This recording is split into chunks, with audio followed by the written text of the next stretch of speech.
Welcome to the market money magnet guys. आज यहाँ इस वीडियो में हम एक ऐसे एआई स्टॉक के बारे में बात करेंगे जो कि हम स्ट्रॉन्ग फंडामेंटल्स के साथ एक अच्छी ग्रोथ इसमें देख सकते हैं। ये सिर्फ जो स्टॉक है ये सिर्फ एआई स्टॉक न होते हुए ये AI infrastructure, data centre, robotics और हेल्थ केयर इलेक्ट्रॉनिक्स में भी इसका हमें वर्चस्व देखने को मिलता है। सबसे पहले कंपनी करती क्या है ये हम डिटेल में समझेंगे। ये जो कंपनी है ये इलेक्ट्रॉनिक्स मैन्युफैक्चरिंग सर्विसेज में है, यानी ईएमएस में काम करते हुए देखने को मिलती है। साथ ही साथ एरोस्पेस, डिफेंस, इंडस्ट्रियल इलेक्ट्रॉनिक्स में भी ये काम करती है। और करती क्या काम है तो डिज़ाइन लीड मैन्युफैक्चरिंग करती है, जो कि हाई मार्जिन इंच हमें देखने को मिलता है। ये सिंपल कॉन्ट्रैक्ट मैन्युफैक्चर कंपनी नहीं है, ये high value engineering plus manufacturing play देखने को मिलता है। तो ऐसे स्टॉक को स्टडी करना तो बनता है। तो चलिए सबसे पहले हम फंडामेंटल्स देखते हैं, फिर देखते हैं ये कंपनी में ऐसा क्या खास बात है जिस वजह से हमको इसको कंसिडर करना चाहिए। कैप की बात करें तो देख सकते हैं 5322 करोड़ का मार्केट कैप है, यानी एक mid cap small cap type की कंपनी देखने को मिलती है। स्टॉक P64 का है, कंपैरेटिवली सेक्टोरियल पी के ये ओवर वैल्यूड देखने को मिलता है। यहाँ पे ROC 9.90 का है और ROE 7.49 का है, जो कि हम बोल सकते हैं पी के कंपैरिजन में कम है, या परफॉर्मेंस अभी भी अब ग्रोइंग है, यानी अभी भी ग्रोथ में है कंपनी। वहीं पे अगर हम डिविडेंड की बात करें तो डिविडेंड 0 है, यानी कंपनी ने अब तक कोई डिविडेंड नहीं दिया है। फेस वैल्यू 10 का, यानी आने वाले समय में स्प्लिट का बेनिफिट देखने को मिल सकता है। अर्निंग पर शेयर 10.4 का है, विच इज़ गुड।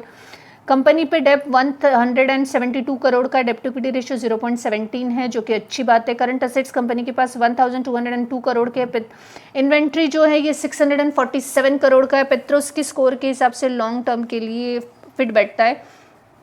अब हम देख लेते हैं कि ये स्टॉक के बाकी फंडामेंटल्स कैसे, ताकि हमें पता कर सके कि इसका परफॉर्मेंस कैसा है। सबसे पहले अगर हम बैलेंस शीट की बात कर ले तो बैलेंस शीट में आप देख सकते हैं मार्च 23 से आपको आगे का डाटा मिलेगा, क्योंकि मार्च 23 से लिस्टिंग इसका हुआ है। तो यहाँ पे रिजर्व्स जो हैं आप देख सकते हैं 830 करोड़, 870 करोड़ एंड 933 करोड़ रिजर्व्स अच्छे से बढ़ रहे हैं। बोरोइंग जो है ये फ्लक्चुएट है 356 करोड़ से 192 करोड़, 301 करोड़ एंड देन 172 करोड़। फिलहाल तो कम होता हुआ हमें देखने को मिल रहा है। कंपनी के जो टोटल असेट्स है इसमें हमें सबसे मेन जो है थोड़ी गिरावट देखने को मिल रही है। मार्च 25 से मार्च 26 के बारे में बात करें तो 1694 करोड़ से 1642 करोड़ पर आया है। तो टोटल जो असेट्स हैं इनके ये थोड़े से हमें कम होते हुए नज़र आ रहे हैं। प्रॉफिट एंड लॉस अकाउंट्स की बात करें तो सेल्स जो है यहाँ पे 1520 करोड़ से लेकर 1261 करोड़ एंड देन 1357 करोड़। तो सेल्स में थोड़ा सा हम बोल सकते हैं डाउनग्रेड गया है, कम हुआ है, लेकिन फिर भी सेल्स में इतना डिफरेंस नहीं है, अच्छे ही है। यहाँ पे आप देख सकते हैं एक्सपेंसेस बढ़ रहे हैं।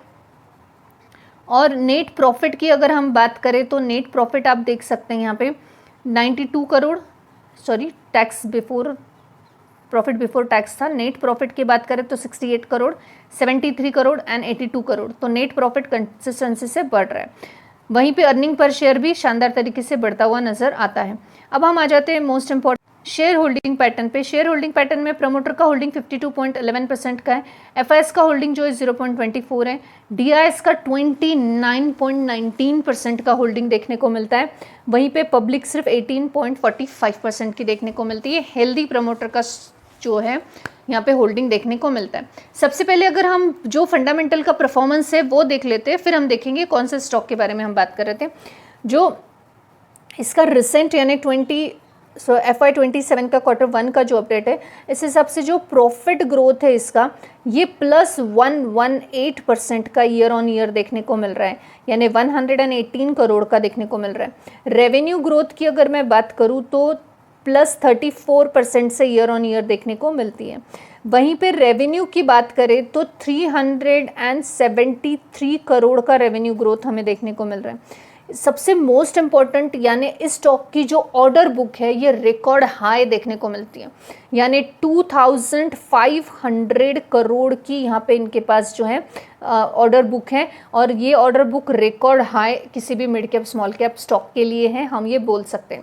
अब बिग पॉजिटिव सिग्नल्स इसमें ये है कि स्ट्रॉन्ग डिमांड है, स्पेसिफिकली एरोस्पेस और इंडस्ट्रियल एरिया में इसकी बहुत स्ट्रॉन्ग डिमांड है। और दूसरा स्ट्रॉन्ग और पॉजिटिव पॉइंट है कि ऑर्डर विजिबली स्ट्रॉन्ग है, यानी फ्यूचर ग्रोथ सिक्योर हम है, ऐसा एक तरह से एज्यूम कर सकते हैं।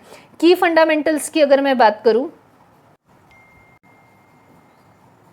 हम बात कर रहे थे क्लाइंट डीएलएम लिमिटेड के बारे में, जो कि हमें कल यानी फ्राइडे को करीबन 1% की तेज़ी में देखने को मिला। कल के हमारे लिस्ट में का ये एक स्टॉक है जो कि रिकमेंडेड होने की वजह से आज इस पर वीडियो बनाए। तो ये जो क्लाइंट डीएलएम लिमिटेड है, इसकी अब स्ट्रेंथ की बात करें तो सबसे पहले इनका जो स्ट्रॉन्ग ऑर्डर बुक है ये विजिबली हमें देखने को मिलता है, 25,000 करोड़ का ऑर्डर बुक है। दूसरा तो हाई ग्रोथ सेक्टर है, एरोस्पेस, डिफेंस और इलेक्ट्रॉनिक्स तीनों भी। और जो इसका एक्सपांशन है, ये एक्सपांशन इसका एआई इंफ्रा में चल रहा है, डाटा सेंटर्स में चल रहा है, रोबोटिक्स में चल रहा है और हेल्थ केयर इलेक्ट्रॉनिक्स में चल रहा है। तो डिज़ाइन लीड ईएमएस ये बनाते हैं, ईएमएस, और बेटर मार्जिन और कॉम्पिटिटिव इनके हमें देखने को मिलते हैं। बट क्या इसमें कोई रिस्क है?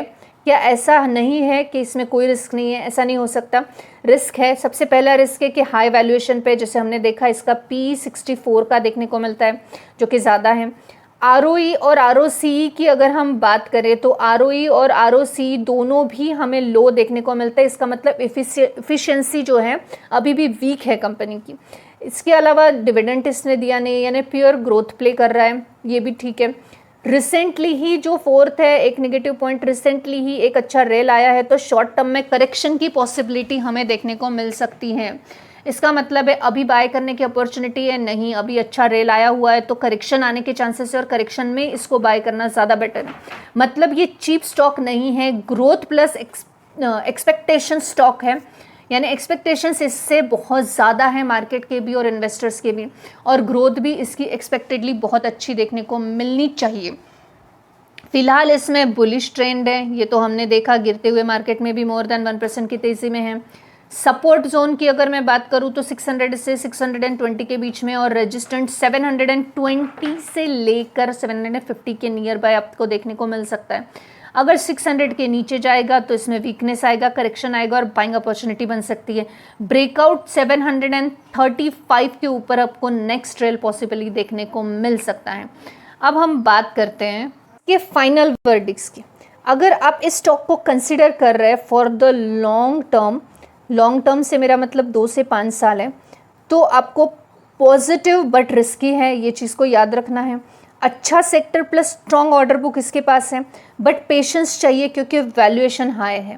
और अगर आप मीडियम टर्म के बारे में सोच रहे हो, ये स्टॉक को लेके आपका एक मीडियम टर्म का व्यू है, तो होल्ड, बाय और डीप, ये चीज़ें आपको तो तीनों भी सोचना है। होल्ड करो अगर बाय किया है तो, बाय करो अगर डीप में आया तो, और कब 600 से लेके 620 के आसपास इसकी बाइंग अपॉर्चुनिटी बन सकती है, जोन बेटर एंट्री वहाँ पे हो सकता है। और अगर आप एकदम शॉर्ट टर्म के लिए सोच रहे हो तो ऑलरेडी रन अप हो चुका है, प्रॉफिट बुकिंग पॉसिबल है, करेक्शन पॉसिबल है, तो शॉर्ट टर्म वाले तो कीप अवे ही रहना, इससे बहुत बेटर ऑप्शन आपके लिए साबित हो सकता है।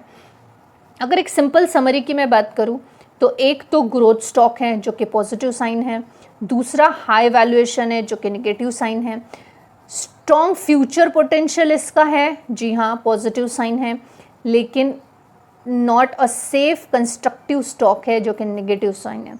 तो इसके साथ ही आपको समझ आ गया होगा स्टॉक कैसा है। एक मिड कैप टाइप का स्मॉल स्टॉक है, लेकिन पोटेंशियली एक अच्छा देखने को मिलता है। ये स्टॉक को हमने अभी कवर इसलिए किया है कि ये ऑलरेडी अपने पीक पर है और करेक्शन के चांसेस हैं, और करेक्शन आने के बाद आपको आपके लिस्ट में ऐसे स्टॉक्स डेफिनेटली स्टडी करने के लिए रखना चाहिए जो कि आपको उसके करेक्शन के वक्त बाय करने की अपॉर्चुनिटी क्रिएट करवा के दे सकते हो। This video is only for the educational purpose. I am not giving any recommendation here, neither a buy nor a sell. If you have any question regarding this particular stock, so please do comment. I'll answer your each and every comment in the comment section. Thanks for watching.